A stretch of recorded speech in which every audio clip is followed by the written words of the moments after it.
All right, welcome in. Post-game show situation. Bulls, first late-ish game, 9 o'clock tip. We're glad for whoever is here as people are slowly arriving. Celtics win 119-103. An important win, says Bobby Manning. Right, yes. Bobby? Everyone counts. An important win. It was a good one. I'll explain why. Yeah, no, a lot of good things tonight. Actually, tons to talk about. Most of it positive. Tatum back, Kemba sat, but a maintenance, not an injured thing. So no cause for concern there. Another phenomenal, efficient Marcus Smart game. Jaylen workman-like performance. It's almost weird watching Jaylen shoot only 50%. He seemed off, and he shot 50%. Yeah, that's old Jaylen. Let's just get opening thoughts here. There's a ton. Nesmith, Grant, great minutes for Grant late in the game. We were dogging him. The last few games. Huge minutes for him late. But Josue, your opening thoughts on tonight? Oh man, you broke up there for a second. Sorry, say that again. You start your opening thoughts. Oh yeah, obviously I'm not surprised from what we saw out of Jayson Tatum, but defensively, this team, I mean, how important that is, but specifically the second unit, and I thought these performances that we've seen this season, the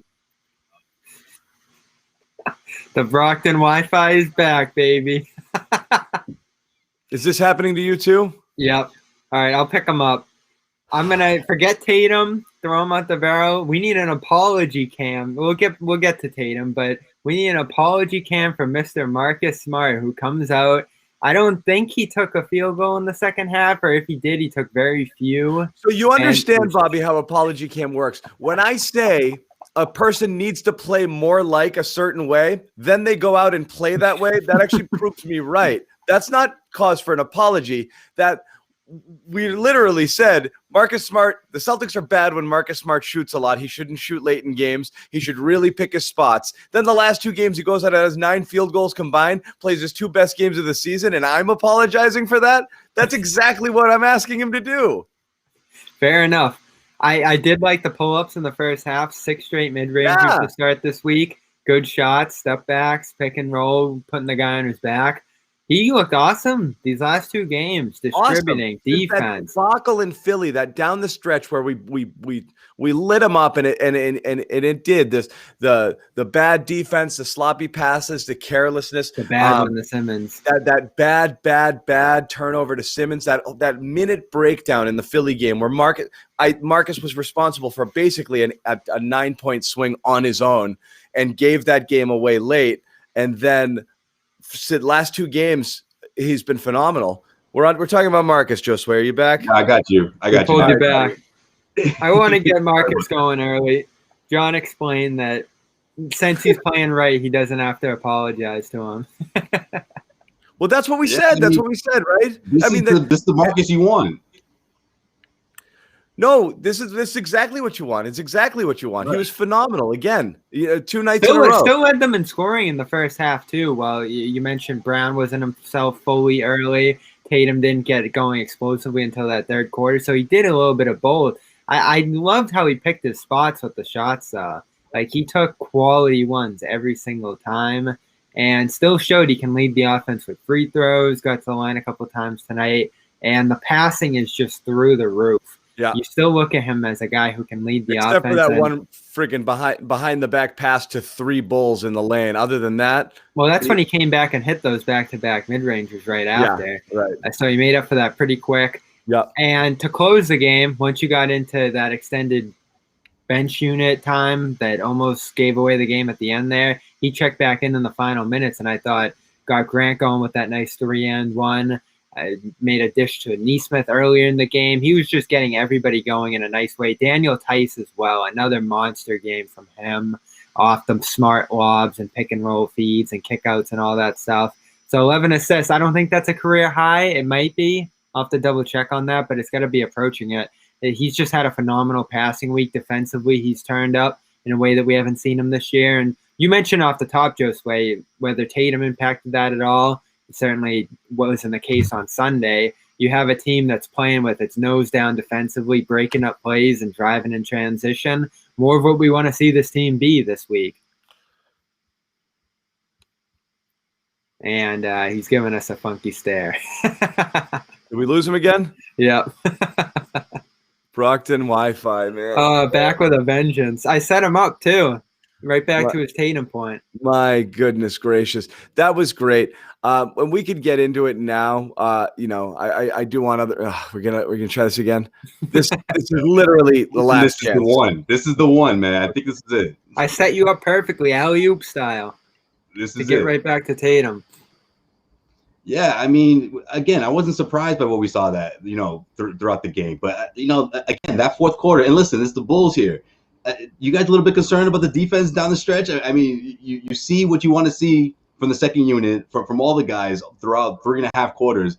And then there's a little bit of that slippage, that we've been talking about. Again, it's the Chicago Bulls, but if it's a better team, maybe they tie it up in the end, those back-to-back three-pointers, one from Nesmith and one from Javonte and one from Tatum. I mean, without those back-to-back threes, they could have easily tied this one up. I mean, they were on course to do that. Was that a concern for you, Bobby? A little bit. I expected it tonight, too. This Bulls team shoots the lights out. I think they're 5th in the league in three-point percentage. They got a million guys who can pull up and slashers who get into the lane and set that up. They're just loaded with offensive talent, and they have nothing on the defensive end. So I expected the scoring to be a little higher both ways tonight, but I knew that once you built a little bit of a lead here, you weren't going to be able to stop them from going on some runs. But they never got close to the 9, did they? Like every single time they went on a big run that cut 20 down to 9 or 10 or 12, you would have that halting shots by the Celtics. They control the ball well in their own right. Chicago turns the ball over a ton. So I think when teams are just pulling up to the degree that they do, you're going to give up threes. You're going to give up leads in this league. And they put the brakes on that every single time. This one never got close. And I'd say Chicago went on about 3 hard runs, including that one that you mentioned that got it very close at the end of the game there. So I again think this is defensive progress overall. If it wasn't for, I think it was 4 straight threes there in the fourth quarter, Chicago wouldn't have even hit 100, and they've hit 110 in 75% of their games this year. So overall, I think the defensive effort was pretty sturdy. Every team in the league can go on a run, especially this one. And I know we'll get to Nesmith and some of the bench guys eventually, but I thought even I kind of wanted to spend the whole game on Nesmith, and you guys started talking about other stuff. Well, you start with the starters. John wants to every single game. Taco, Grant. No, not Taco. Nesmith. Trust me, that's not my thing. You started a show with Taco. That's not my thing. You have started a show with Taco. This is technically a blowout, but it didn't have that vibe to it, at least at the end. I don't know. I guess no. The Celtics could never lay down in this one. Yeah.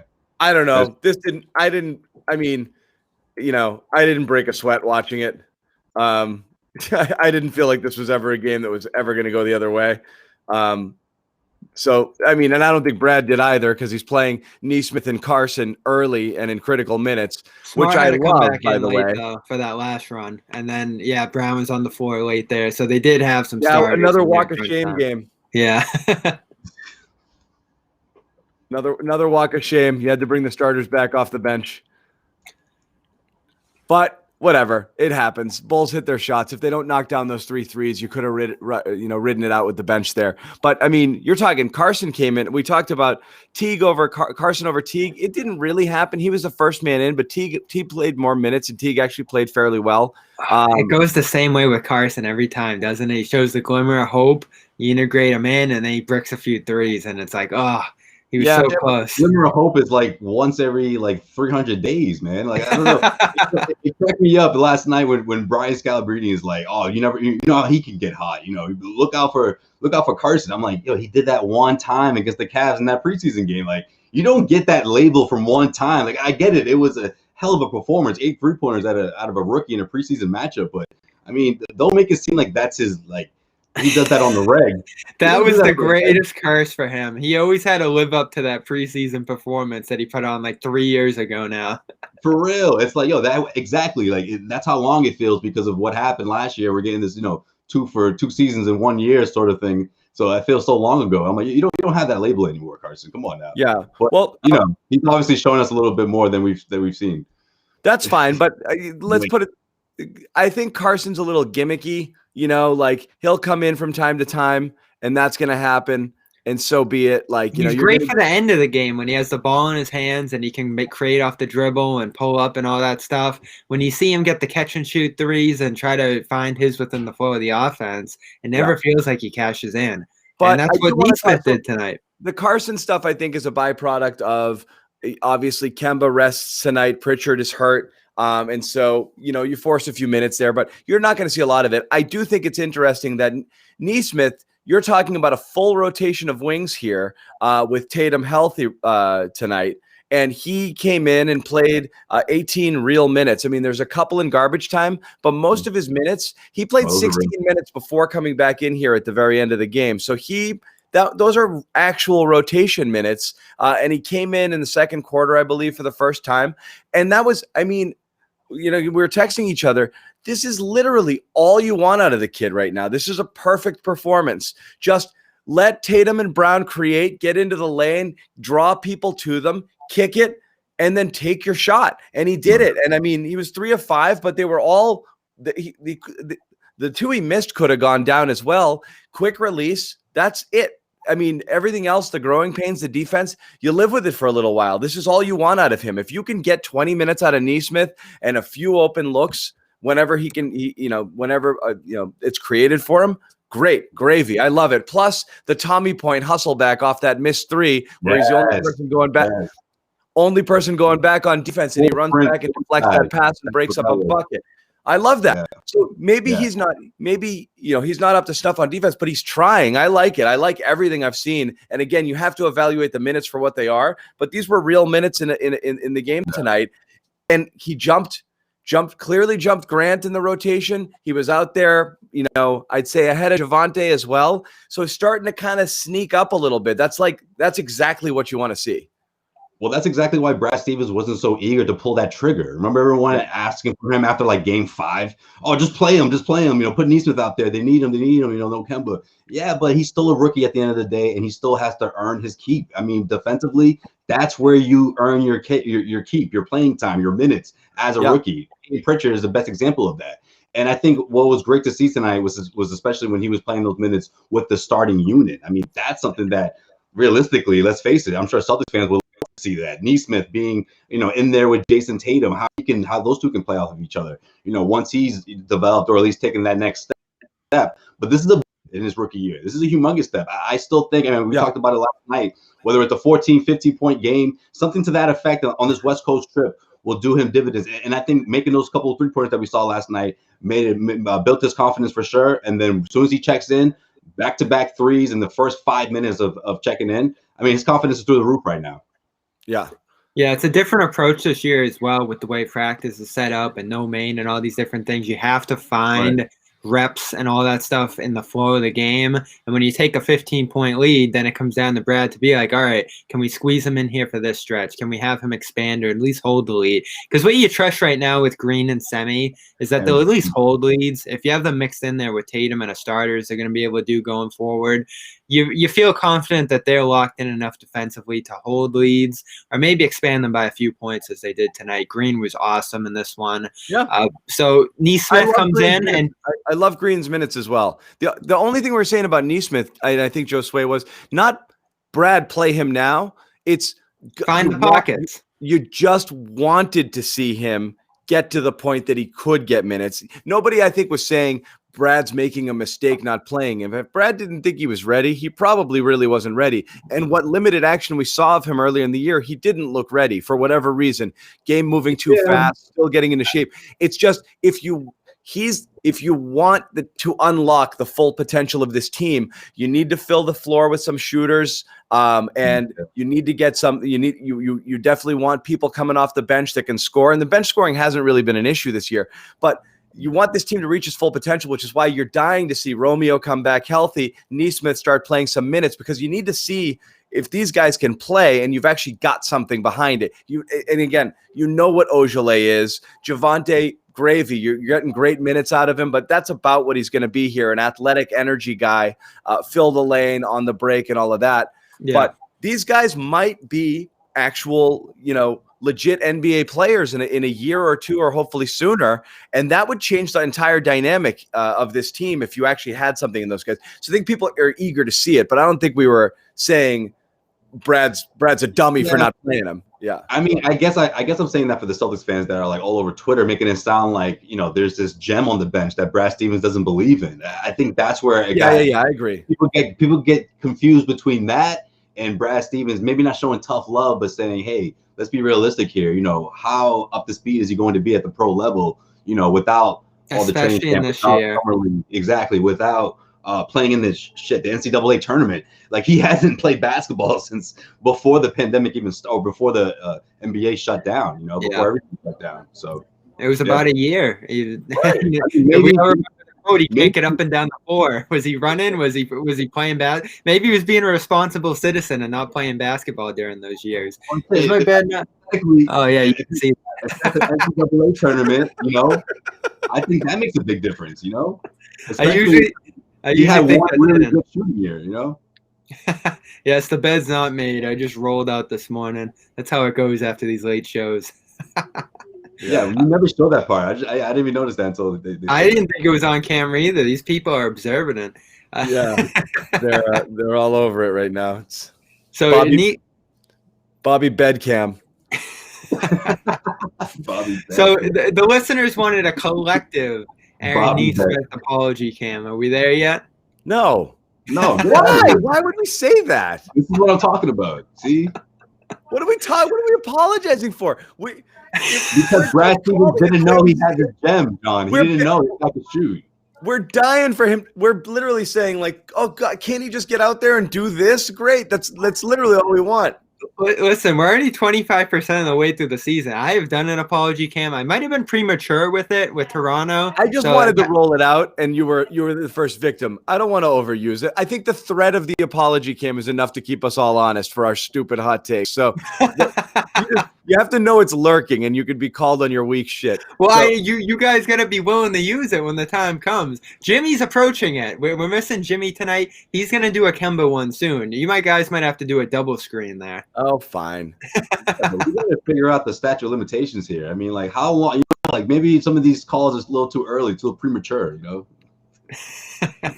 You're right. You don't want to do this too soon, because the last thing you want to do is do an unapology cam, which my Raptors are, pushing for right now. I still think they could possibly get back in the playoffs. Like game one, I was on the wrong end of or at least after game one, I was on the wrong end of the Jeff Teague thing. But John was getting ready to queue up Bobby for the apology cam in game two because Jeff Teague dropped 19 points. I'm like, oh, I know.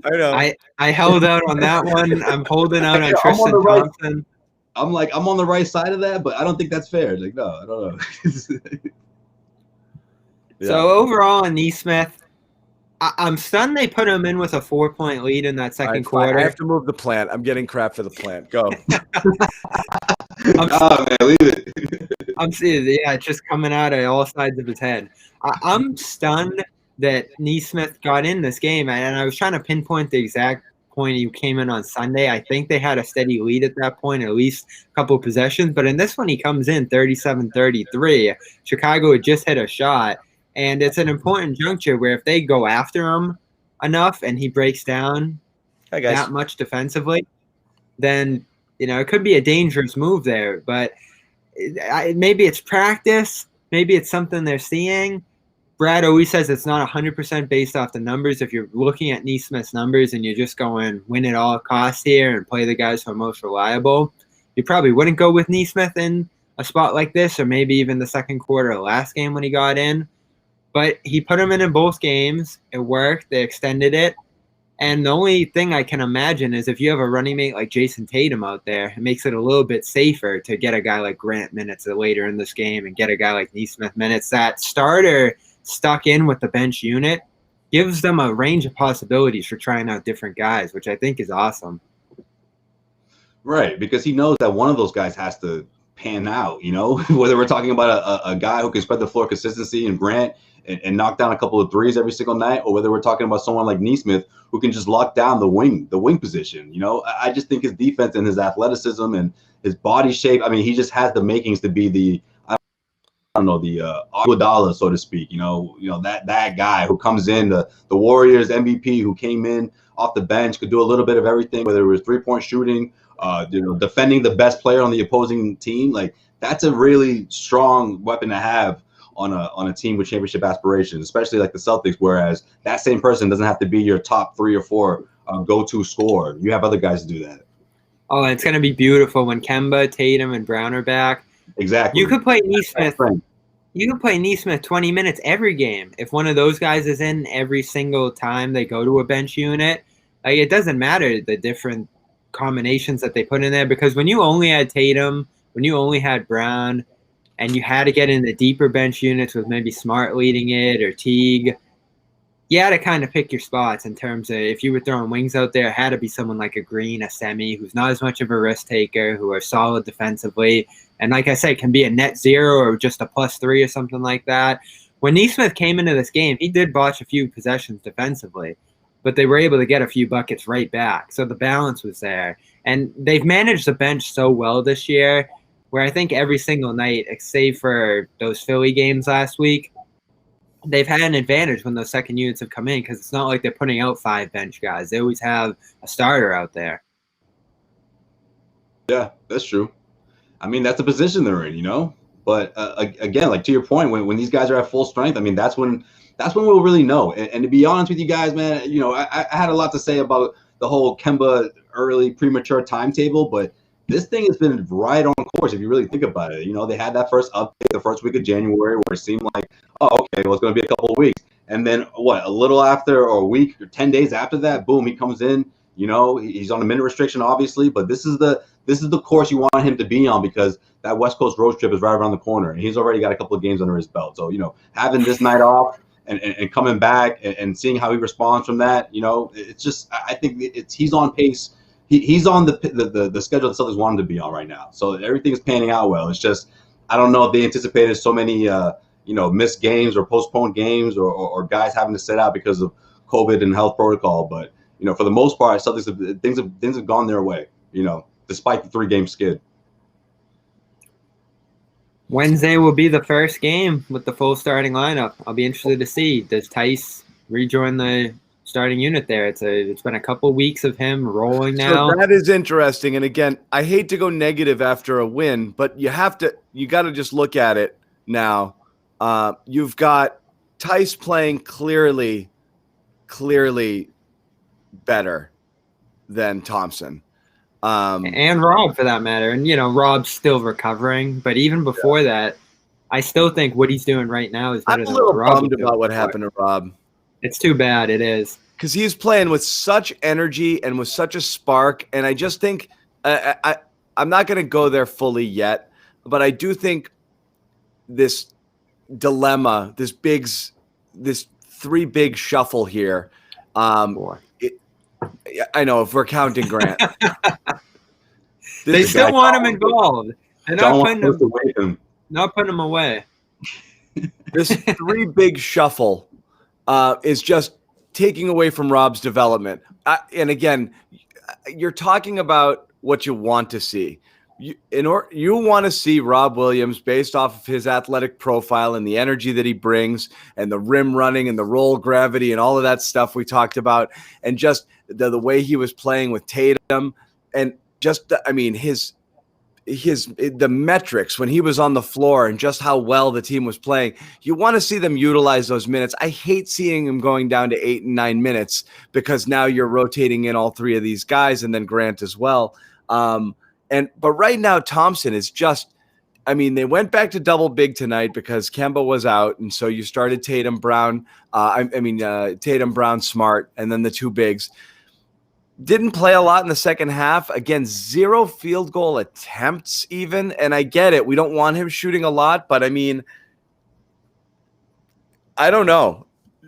He's not contesting a lot of shots on defense. He's grabbing boards, and that's about it at this point. So I just don't know. I don't know the true value there. I'm still trying to figure it out. Yeah, this game is tough, though. Jayson Tatum coming back, I think that the team knew it was important to obviously get him going. And then when the rest of the guys, they all scored double figures before halftime, I mean, where do you really, unless you're that guy that's going to be, force the issue, give me the ball right now, which we know Thompson isn't. I'm not saying force the issue. It's just what is he there for? Is he doing enough to justify his minutes is all I'm asking. I think the rebounding aspect, defensive, he's had a couple of impressive performances on the defensive end, but just not of late, nothing that really no shutdown performance that really stood out of late. So I mean, Miles Turner has entered the chat. Oh wow. That's how far we're going to do that now. All right. That's a compelling case for the apology count. I've been thinking about it a lot, and not from Thompson's perspective, but Turner has done the thing this year. He's cashing in on opportunity, his potential, his physical prowess, defensive rate. He's gonna be an all defensive first team player if it keeps going the way it has to start this year for him. Now, would that have panned out the exact same way here with the personnel here? It's always tough to translate that. I think you could potentially say that it would have, but I'm not done with Thompson yet. So I have a piece coming on him tomorrow in Celtics blog. It's brutal when you look at the defensive numbers, the matchups he's been in so far. We talked about Embiid. The final number on that series was 13 for 15 that Embiid shot against him. 40 points in that series off of Embiid versus Thompson. He's there, but he doesn't do anything on defense right now. And so I don't care if he averages 0 points per game. He's got to provide some switching, pick and roll, disruptive defense. That's what he did in Cleveland that made me want him so badly here. He had more size, different bigs around him, maybe a different kind of rotation where it was more, multiple bigs as they've tried to do with him here than wings and one single big where he's the center of everything at the defensive spot there. But it looks more physical than anything right now. Like he gets into a guy, but he can't really get up and contest. He's plodding. He's more ground bound right now. We've talked about him not finishing his putbacks. He's 5 for 10 on putbacks this year coming into the night. I'm not loving what I see. Brad obviously isn't either. Brad said at some point we got to go with who's playing best, and that's obviously Tice and Rob, who have been ahead of him. It's not great so far, but there's a long season. All I'll say is he's a guy who's won a championship, who's on some coasting Cavaliers teams. Yeah, and as he's coming back, he won a couple championships. John, yeah, I was gonna say, explain that face you just made. What do you mean by that? I'm just saying. I hate that rationale. I'm just saying he's probably not a guy who thinks the first 10 games of the year are do or die here. He's probably running back into shape a little bit after a long off season, the injury. I'm going to hold out on this for a half a season, and we'll see where he is around the All-Star break. It's a 60-game season. 72. Oh, 72-game season. We've played what? What are they now? 10-6, 16? I think this is the 15th tonight. We're at the 20% mark. We're getting there. Yeah, so if he starts impacting the game by playoff time, that's all that matters, because we're talking about points. We're talking about defense, which is a little bit needed right now. But they're getting production from other guys. So if they can just work him along slowly and get him to the spot where he needs to be, where he can help by the end of the year, I'm holding out hope on him. I think he's been great in the locker room. I think he's been a mentor for Rob. Do they even have a locker room? That's true. Or do they all just walk out in their clothes? That's a great analysis of a cliche right there. Is there even a locker room to be great in? Oh, he's great on the practice floor when they all get out there. Yeah. Skype everyone. That's the new style now. Again, it's so hard. Right. This is what it comes down to, John. Was it worth paying double the price for a guy who is better defensively and better offensively? Yes. Right now, it's probably looking like yes. How old is that dude, though? Here's the point. The point is this. Money doesn't matter if you're getting something out of it. So it doesn't matter what you pay somebody if you're getting something. So there is no value in Tristan Thompson making only $10 million if you're not getting anything out of him. Rebounding but I'm saying is, I'm just if rebounding is all it was, then you had Enes Kanter here, who was just as good a rebounder. But the defense was way worse. That, but Thompson's playing horrible on the defensive end. So as I said, I made the comparison earlier that he's basically, he's defensive Kanter, but he's not even. He really only rebounds. That's really all he does. He's a little better defensively than Kanter, no? It's been by much. But in fact, the numbers are worse. Kanter's offense is miles better than Thompson's defense, and right now Thompson's defense is better than Kanter's was for sure, because Kanter's is terrible, but not so much so to make up that offensive difference. Kanter at least gave you offense plus the offensive rebounding and defensive rebounding, so you were getting positive things out of him. Right now, out of Thompson, you're only getting boards. Truth. That's the truth right now. I think by playoff time, there's a potential that could change. I hope so, man, because, it's a better team if he's able to do more, for sure. But otherwise, you're back to kind of Tice playing the majority of the minutes. And if that's the case, all I'm saying is, if that's all he is, fine, so be it. There's a place for guys like that on the team, and sometimes you need it. You're getting beat up, but as I said before the season, I'm not playing the "I told you so" game. I think his role is going to be kind of matchup specific. There's going to be games where you need what he can bring, but he's just going to be a rotational big. He's not going to be your lockdown 25 to 30 minute a night anchor there. And at this point, I really just don't want to see Rob's minutes diminish anymore than they already are. I want to see him playing more minutes, more than 9 minutes a night. Yeah, I'm with you on that, John, because obviously I can't help but think about the big man in Miami, the big guy in Philadelphia who's having an MVP-like season. I know it's still early, but he's certainly mentioned up there with Jokic. I just think what happened in Game 6 against Miami, if someone is there to contain Bam Adebayo, maybe they force a Game 7, and who knows. He did play well in that game. That's a good point. I think that was the humongous difference. Obviously that, or you can point to the very first game and say, heck, if he doesn't get that block on Tatum, who knows what could have happened in that series. Now, who's to say the Celtics will get that kind of opportunity again? We don't know, because we're not exactly sure what this team will look like come postseason. But I can't help but, to John's point, I can't help but think about those two matches in particular and think, man, I don't love the Celtics' chances with containing those two guys. Maybe someone like Rob can not slow them down, but just touch them up a bit, disrupt them, make sure that those guys don't have that sort of performance in a series clinching game like we saw Bam Adebayo do the Celtics. Yeah, that's where we're at with it. It all depends on matchups too. And if you're talking about you want Rob to have more opportunity, well, that wouldn't have happened with Turner in here either. You would have been another guy blocking Rob in his minutes and his development, and at a much higher price. Essentially, you're done with Rob at that point, I would say, if you're making that kind of cash commitment to a center. And I don't want to play the task game, because I think you're right about that, John. Like, if you can add a piece who moves the needle, especially on the defensive end where they need it, I think you pay for that. And we got into this whole TPE thing. That's probably going to move them into the tax anyway. So I don't think that's a valid excuse for not picking up Turner. If they didn't like his fit, if they didn't see a projection for him to continue to grow, if they think he is what he is ultimately at this point, I feel good about that. The plus to Thompson signing is that it's shorter term, cheaper money. There's a willingness probably and a better ability to swallow him going to the bench as we could possibly see happen the way he's playing right now, and just be a mentor, locker room in a normal world guy. And mentoring Rob along and getting him pushed to the level he needs to be at.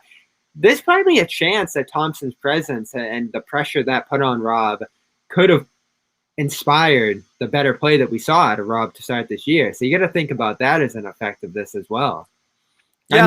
This brings them back to that spot where they can mix and change guys. If you brought in Turner here, you'd have to move on from Tice, I would think, more than you do right now, and dedicate more minutes, more time, and more money, of course, to Turner as a singular talent at that center spot. And maybe it would have been worth it. Like, I'm not dying on this hill. At some point, I'm going to do the apology cam if it's warranted. But we're 15 games in. I'm going to be patient with Thompson, and I still see some things, some positives here out of him. I know the Celtics are the exact thing you're thinking, because I think that was exactly what went into this signing. It was in their mind, obviously money was part of it, but also they don't think the center is worth $20 million.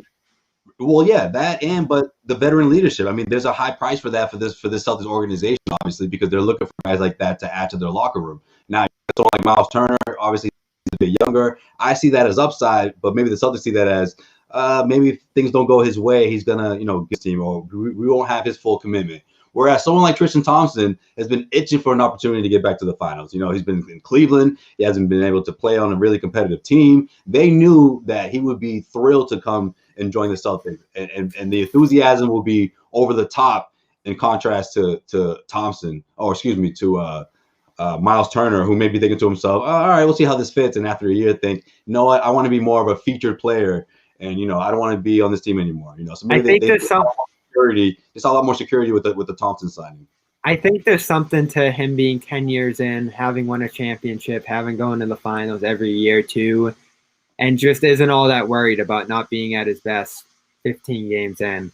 So if he can get closer to that point by playoff time, and John, you've said this too, he was in a bigger role in Cleveland last year. It was a bad team. He was shooting a lot. He was playing 30 minutes. So I don't think he's going to get back to that level of production, certainly. But closer. I just thought the stats were slightly inflated as a result. Statistically, he had a better year. But again, I as I was saying before, I really think people were imagining the Thompson that existed 3-4 years ago, and I just don't think physically he's the same guy. Could be true. Could be true. We'll see. They're looking at stats. They're looking at his physicality, his everything that you don't see in the box score. I think that had a lot more to do with this signing. You want him to look how you expect, and he hasn't. That's let's back to the positive here. Tatum, first time we saw him in 2.5 weeks. They made a comment on the broadcast. He looked like he dropped a couple pounds. I don't know whether you saw that or not. He looked pretty much the same to me. But I could see that. Overall thoughts on how he played? Kind of looked like any game ever, right? Yeah. Not his best game ever, but just kind of looked normal.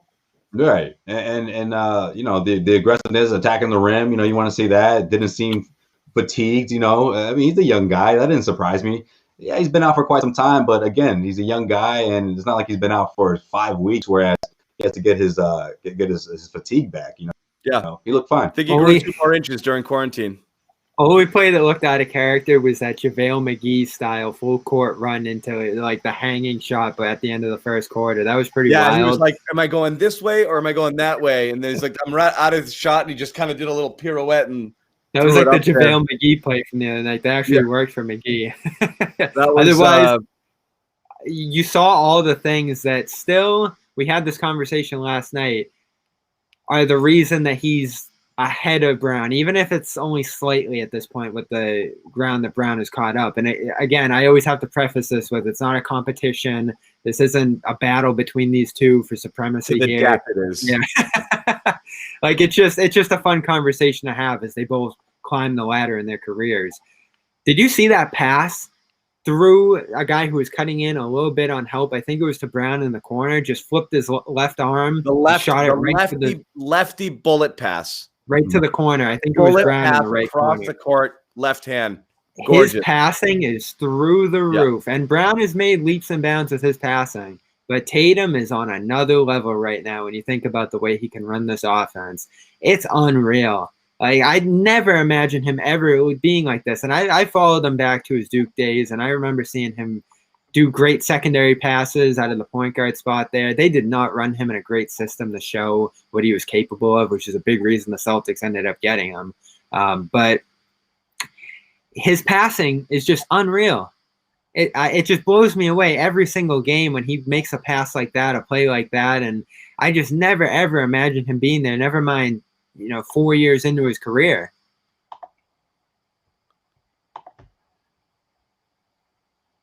Sorry, I keep thinking Josue froze. I'm waiting for him to talk. Wait, no, I was reading what Mitchell. Shut up, John. I'm giving the Wi-Fi a second to kick in before I start talking. So that's usually what we see. It's like he's just waiting for us to finish. And I was like, crap, he's frozen again. Should I talk?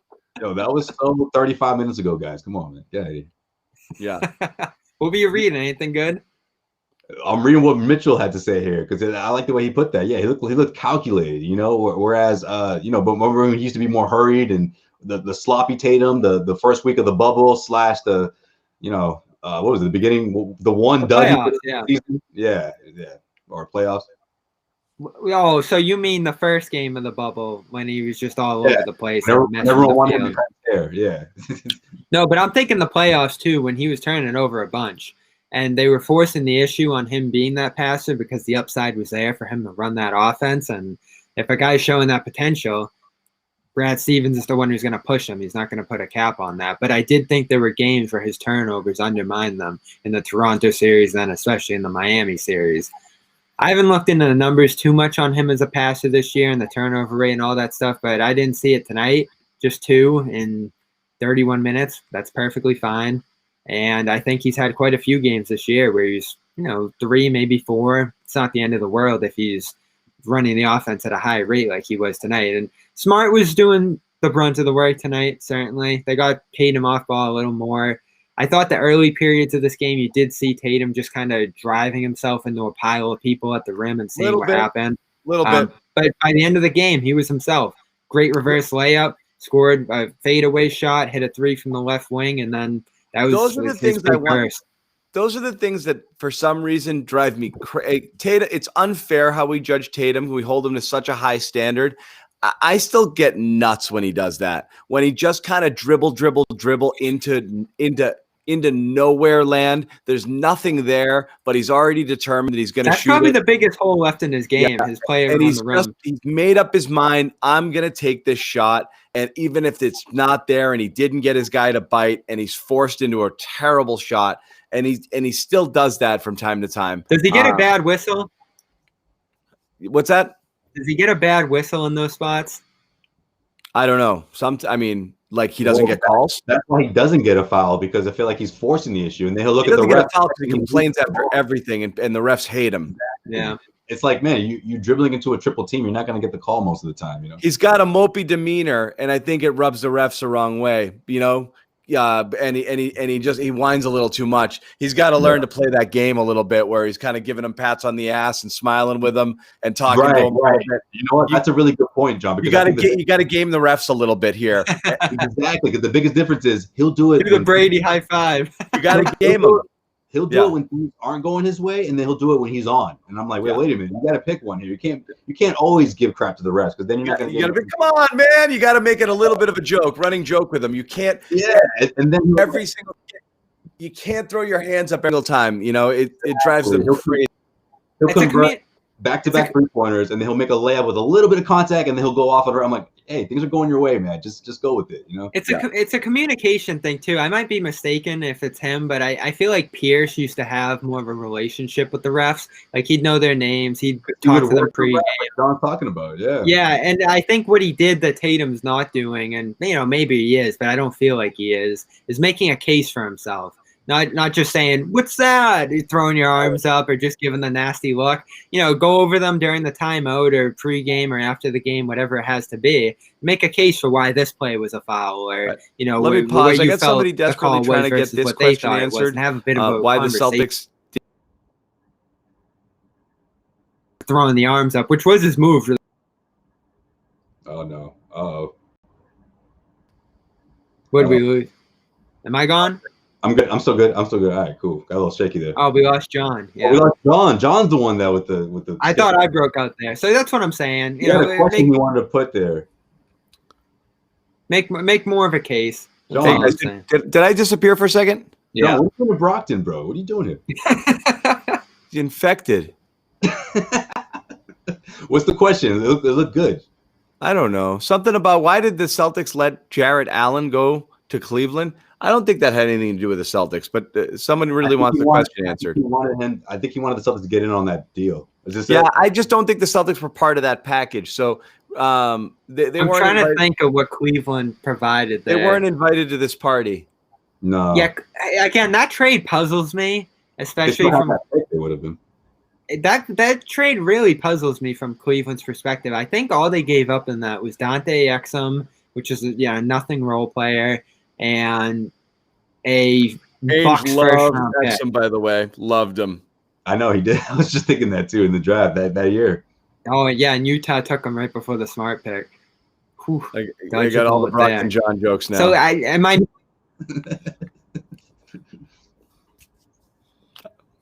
Oh, deserve now it, I guess. contagious, John. I think it's contagious. Look at Bobby. Bobby freeze? He's singing right now, bro. Look at him. He's frozen. Look at that. Let's go Bobby full. Hey, don't stop, believe. Looks like he's singing karaoke right there. There you are. Hey, buddy. Brockton Wi-Fi, get out of here. I'm not in Brockton anymore now. No, we got to try to get Bobby back. We're having a couple technical difficulties here. So it's not just me. Well, at least it was in the beginning.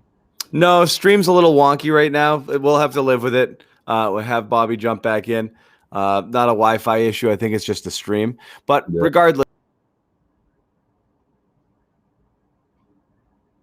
Oh, man. Now he's by himself.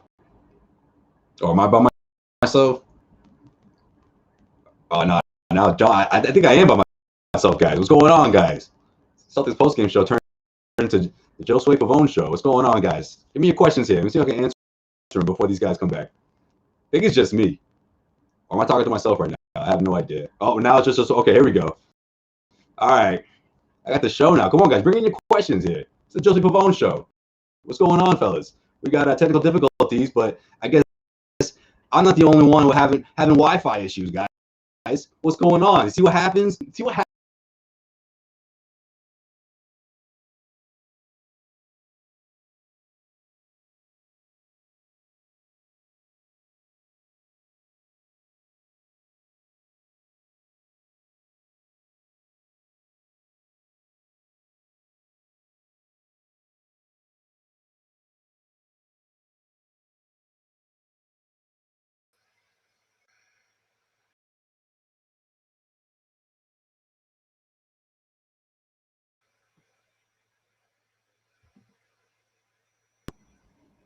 Yeah, interrupted the Josue Pavon show. Oh man, the debut.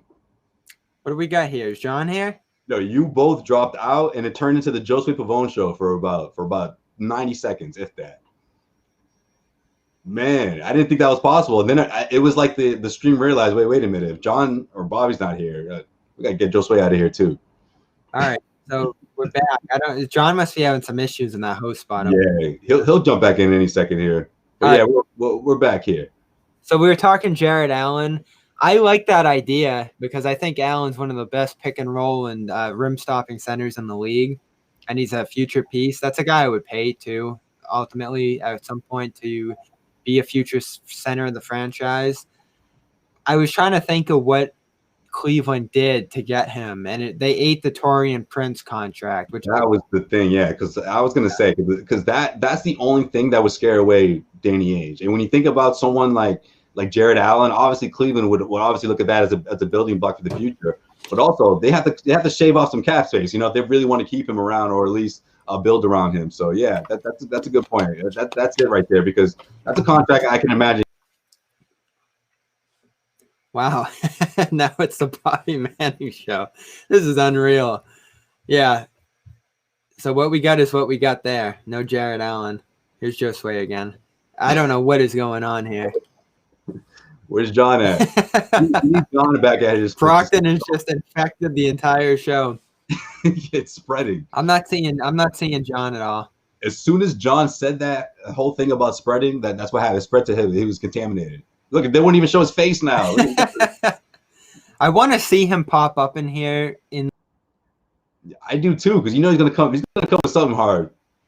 He's gonna come up with something funny. All right, I see him. There we go. Apology cans for all the Brockton Wi-Fi jokes ever made in this program. That was unreal. That was all of us, though, right? I think it stemmed from you, though. Get the hell out of here. Well, you're in the host chair there. If this happens again, I want an apology can from both of you. All right, John. I think this is the chance for your. This is the chance for your first apology cam ever. For Wi-Fi, I will not apologize for Comcast. Comments are like, Come oh on. man, I got Comcast. I'm next to my friggin' router. I want them to apologize. If you're never gonna do it for a take, you got to do it for your Wi-Fi. I will not apologize for my Wi-Fi, for technology failing me. For the slander, that's what I want. For the slander you've been giving me for my Wi-Fi. Hey, that's not me. Whoever it was, Well, you can't do that.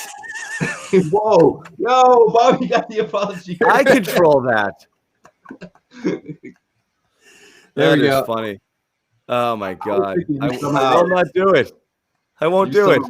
Ready. I was like, John's gonna have the apology cam filter ready at some point and just drop it on us unannounced. But it was Bobby who had it on deck. Oh my God. What a I'm gonna get somebody debacle. All right, we're losing half the audience. We What a huge block debacle. All right, we were talking about Tatum. We were talking a little bit about Jarrett Allen. I have no idea what Josue did on his solo broadcast because I it was couldn't No, hear we it. settled the Allen situation. He would have been great, but it wasn't possible. I don't You think got the firewall on that Josue show, man. It was wild. We got into some crazy stuff. I don't think Allen was possible for a million reasons, but not. I mean, beyond that, like I don't think the Nets want to trade. Would have wanted to trade to the Celtics anyway. So, Cleveland is you can go die over here. You're not really worried about. Although he got his revenge last week when they swept them. Yeah. He kicked their ass. Yeah, that was interesting. Other things from tonight, we talked about Nesmith, we talked about Thompson, we talked about Smart. Jaylen, another efficient game. We also had Thompson. Bobby, any other thoughts for tonight? Well, San Antonio on Wednesday, that one seems kind of up in the air at this point, and I don't think the next game Lakers one, because I guess Pelicans Spurs was postponed tonight. Do some positives in both organizations, so we'll keep an eye on that one. As far as tonight goes, not too much else. I'm just loving what Tice is bringing to the team right now. I feel like there's always been such a sense of, all right, they need to do better than Tice. They got to improve at center. They got to upgrade on him. He's too skinny. He's not strong enough. Oh, he's not good enough rebounder. He's so good in this system where they play a lot of wings, where they have great help defenders at the forward spots. And he's long, and they're more of a length-based switching defense. And he gets back on defense. They want to limit transition runs, that kind of stuff. Ton of pick and roll, spacing. He's a great shooter. All that stuff's so important, and he's starting to prove his worth again, whether it's in the two big lineup, which he had to do a lot of tonight, playing alongside Thompson and making that work. He's talked about how tough that's been, but he's just going out there and doing it. Or playing bench minutes with the center group. Remember I said it, Josue, I don't know if he's been this year because he got off to a real slow start, but last year I thought he was a top 10 center in the NBA at the low end, maybe 11 or 12. But he is so underrated. I feel like he's going to get paid. Someone around the league is going to value what he does. And I'm just saying, enjoy every minute of it because he was a steal. No one wanted this guy for years. He was just hanging out in Germany. And again, it looks like he's going to be a big part of this team. When that starting lineup comes back together on Wednesday, if they're capable of doing that, I want it to be Tice, Smart, Tatum, Brown, and Kemba. Go back to the big five who got you within 2 games of the finals last year and roll with that. Whatever else has to work, make it work. Yeah, I think that's what we'll see. I mean, before Tatum came back, that's what we were already talking about, right? You take out Grant and you put him in there. You didn't realistically see, Brad Stevens going to stick with that lineup, that 2 big lineup with Grant and Tice. So now it's going to be, you get to see more of the bigger picture if we get this game in, though. I mean, that's my biggest concern. The Celtics, obviously, after what they've gone through, I mean, if you're Brad Stevens, you have to have your hesitations or your thoughts about going to Texas and thinking to yourself, well, wait a minute. I don't want to be without Tatum for another 5 days, or God forbid we come out of that. The Celtics come out of that Texas trip, and the whole thing happens all over again, where they don't have enough players, or they're just a few guys short, or whatever the case may be. So it's gonna be interesting to see what they do, what happens there. But I'm still interested in seeing what Nesmith has. This is gonna be a great road trip for him. I think he will earn his minutes. He's the guy I have my eye on. That wing position, I just think the secondary wing position is going to be so important for this team moving forward, especially defensively. Now, I talked about Javonte Green, like what I see out of him here and there. Grant Williams, when he's making that 3, when he's being that stretch big, he can provide difficulties, for the second unit, opposing second units. But if you have a Nesmith in there, being that third weapon, whether we're talking about Javonte, Shemi, or Jeff Teague, we'll get the Teague that we got, in game 1. I mean, all that goes a long way for the second unit. But I just love to see what Aaron Nesmith is right now, because this is a confidence we haven't seen from him before, and that typically pans out to one of those young signature rookie performances, if you will. It's not going to be one that's going to blow you away, but it's going to show you just exactly where he is in terms of his progression. So I'm still riding with Nesmith, but hopefully we get this game. Hopefully we'll actually see a game Wednesday night for the Celtics. There he is. Yeah, I've been listening to you guys for the last 3 minutes. I was afraid to jump back on. Yeah, that's how I felt with the beginning of this, the first quarter of the show, man. It was rough. I was like, the people want some negativity. Did you listen to our Thompson segment? Yeah, we mixed it in. So pretty much, there's plenty in there. No. Grandy made a. You saw Grandy was on Twitter talking about lobbying the league if the San Antonio thing is going to be canceled, just to let the Celtics stay and play Chicago right now on Wednesday because they already had a Bulls game canceled this year. Yeah, they have to make that up. Yeah. Brad was fired. I always listen to that pregame interview, and he doesn't like the way they're scheduling this, where they were supposed to be going to Chicago at the start of the month, and then, obviously going off for all the other games, then coming back tonight. That's what I said. Do series all year long. Knock the games out while you're in the city. 2-2 everywhere you go. The only argument I've heard from it against people is they say, if someone rolls their ankle at the beginning of game one, that's going to shift the playoff race and tiebreaker if you knock out all those games against a division opponent or something in one. Well, it already happens because they're doing it anyway. Tatum was out for that Philly series, and now Philly's probably going to have the tiebreaker over Boston. So it's kind of out the window at this point because they're already doing series. So just do them, period. Why not play the Lakers twice this weekend? Why not? Let's do it. All right, I'll call them. We'll talk about it. Yeah, they're going to say no to Stevens because they're resisting so hard shaking up the schedule and postponing the entire schedule right now. The NBA is just dug in. And how about this? We didn't talk about this. They want to do an all-star game now? That's what they're worried about? I can't believe it. You have to do an all-star game because otherwise what's Jaylen going to do? I get it, but there's 16, 17. Don't play the game. All-star game's friggin' stupid. There's been 16, 17 postponements. Let's give COVID to all our best players. In Atlanta. They want to do it in Atlanta. In a COVID-friendly environment. John, you hate the All-Star game in general. COVID or no COVID. I used to love the basketball All-Star game. I loved it. Really good. The last few have been pretty good with the teams and stuff. Better, but back to I loved the All-Star game, and I get it. For these guys, it's such a cool thing. It's definitely the experience is shot.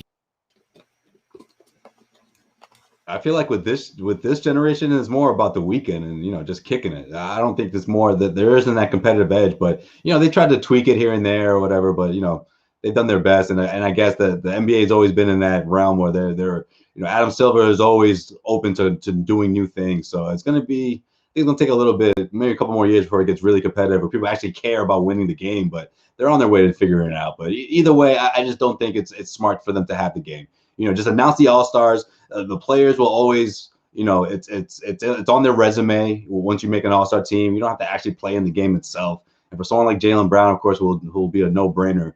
It'll be his first one, and whether he plays in it or not, Jaylen Brown is going to take that and of course be honored. It's not going to be about playing and showing out his skill set. He knows what he's got. He'll be on your side, John. He wants to be keep things on the safe side and keep this ball rolling with the Celtics, and hopefully the Celtics can have an impressive record at that point. Did I go out and kill Bobby too? Yeah, you took me with you. I don't know what's going on with you two, man. You guys should really work on your Wi-Fi here, man. Right. For the sake of the people, I'm gonna leave. Is it true you crushed pickles over there? That was going on? I'm doing more harm than good this show. So I'm gonna go and say bye to everybody. You guys can talk for as long as you want. Put a bow on it. Bobby, tell the folks about Manscaped as well. I'm gonna leave. We're gonna do the Manscaped breed. I'm literally every second I'm on here, I'm terrified I'm gonna sabotage the rest of the show. Let's just sign out. We'll talk to our Wi-Fi companies and we'll figure this out for next time. Well, Comcast is freaking charging for Wi-Fi now. It keeps telling me I'm at my 90% threshold for the month. That's not gonna last long. Oh Lord! So now we know why. Yeah, exactly. This is not. I will get a different. I will. Verizon, here I come. Yeah, exactly. There you go. Anyway, Let's just wrap the whole show. Manscaped, press pass 20. Bobby, do you have that lower third for me? Oh, for 2. Damn, I'm back-to-back nights. Press pass 20% off. You get a full package for your package. All your needs. Did I freeze you guys again? Nope, we're good. Woo! That's it. Press pass 20, manscaped.com, 20% off the whole order. Sorry, guys. Bit of a shit show. It was pretty good for a bit, but we really cratered. And that's the end of that. Jimmy will be back later in the week. We will be doing West Coast games. We're back on Wednesday. We think with San Antonio. We don't know. We don't know if they're gonna play that or not. They're in the protocol right now, or they're contact tracing. So they didn't have enough to play tonight. We'll see what happens. When do they think they're going to announce that? They got to figure out if they're going, right? Wouldn't they have left right now? You know what? That's another thing too, because the game that they called it like an hour before tip-off. Like the NBA has to, and I get it, people coming into the arenas, but don't they come hours before tip-off? I mean, they have to call these games sooner, no?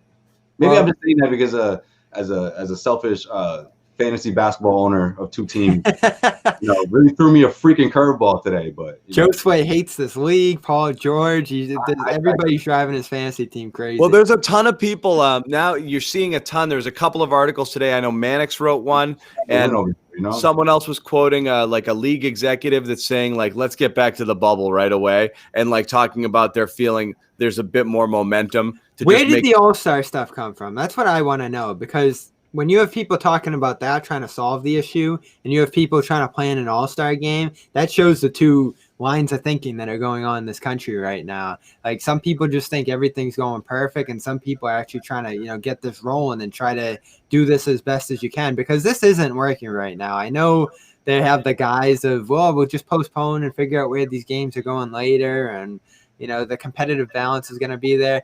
But ultimately, if more and more games start getting piled up, they're going to have to toss some of these out of the window and just do a divided season where some teams play 72, some play 68. Because if they're piling up games at the All-Star break and trying to do a game during that stretch, or trying to have a balanced schedule for the second half of the season, it's not going to work with how many games, especially for Washington, have been thrown out at this point, or at least postponed, as they're saying now. So, you got to do what you can to get this right. I get the Bobby's got a burner. I get the hesitancy for the bubble, because they want to have fans. They want things to be okay for the playoffs, especially.